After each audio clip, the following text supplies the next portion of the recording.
सादत हसन मंटो लिखते हैं कि मुझे एक मरतबा बाज़ार हुस्न जाने का इत्तेफाक हुआ। शदीद गर्मी का मौसम था।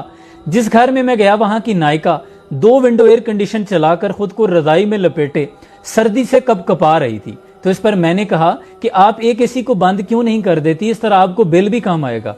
तो इस पर नायिका ने मुस्कुराकर जवाब दिया कि असा केड़ा बिल अपनी जेब विचों देना है। कहते हैं इस बात को काफी अरसा गुजर गया। मुझे किसी काम के सिलसिले में गुजरांवाला के असिस्टेंट कमिश्नर के ऑफिस जाने का इत्तेफाक हुआ। शदीद गर्मी के मौसम में साहब बहादुर पेंट कोट और टाई लगाए अपने कमरे में बैठे थे और 2 विंडो एयर कंडीशन फुल आबोताब के साथ चल रहे थे और जनाब को सर्दी भी महसूस हो रही थी। तो इस पर मैंने कहा कि जनाब आप एक एसी को बंद क्यों नहीं कर देते, इस तरह आपको बिल भी कम आएगा। तो इस पर साहब बहादुर ने जवाब दिया कि असा केड़ा बिल अपनी जेब विचों देना है। कहते हैं कि फौरन मेरा ख्याल उसी बाज़ार हुस्न की नायिका की तरफ चला गया, क्योंकि दोनों के मुकालमे और दोनों की सोच एक ही जैसी है।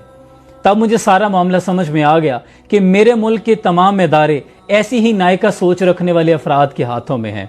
जबकि इसके बरक्स कायद-ए-आज़म मोहम्मद अली जिन्नाह का मामूल ये था कि जब भी आप अपने कमरे से बाहर निकलते तो बिजली के तमाम स्विच ऑफ कर दिया करते।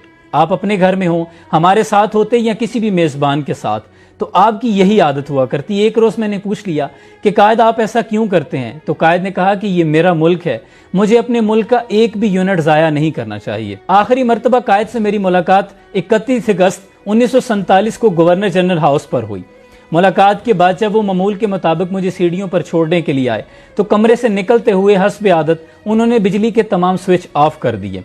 तो इस पर मैंने कहा कि कायद आप गवर्नर जनरल हैं और ये एक सरकारी कयामगाह है, इसकी बत्तियां जलती रहनी चाहिए। कायद ने कहा कि मैं जानता हूं कि ये सरकारी कयामगाह है, इसलिए मैं ज्यादा मोहतात हूं क्योंकि ये पैसे कौम के हैं, ये खजाने के पैसे हैं, ये मेरे और आपके पैसे नहीं, और मैं इस पैसे का अमीन हूं।